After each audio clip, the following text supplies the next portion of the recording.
આદરણીય ગુરુજનો, વડીલો, વાલીઓ, મારું નામ પોકાર ભાવે ધર્મેન્દ્રભાઈ છે. હું ધોરણ 7ના અભ્યાસ કરું છું. આજે કન્યા કેળવણી મહોત્સવ અને શાળા પ્રવેશોત્સવ 2026 અને 2027ના શુભ પ્રસંગે મને વ્યસન મુક્ત વિશે કંઈક કહેવાનો મોકો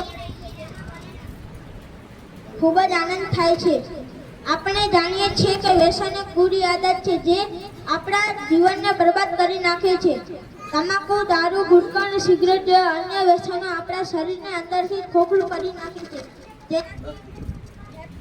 અને લીવર્સને ગંભીર નુકસાન પહોંચાડે છે. વ્યસન કરનાર માત્ર પોતે જ નહીં પરંતુ પરિવાર અને સમાજને પણ નુકસાન પહોંચાડે છે.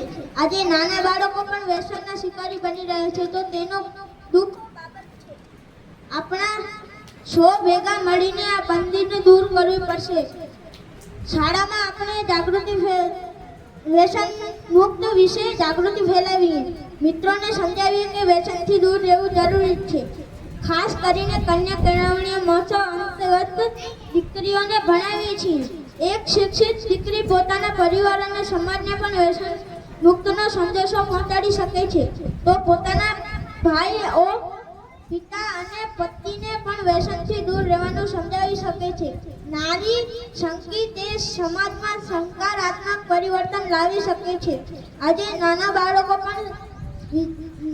નાના વિદ્યાર્થીઓ પણ શાળામાં પ્રવેશ કરી રહ્યા છે, તો તેને પણ આપણે નાનપણથી સારા સંસ્કારો આપી અને તેમને વ્યસનથી દૂર રહેવાનું શીખ આપીએ.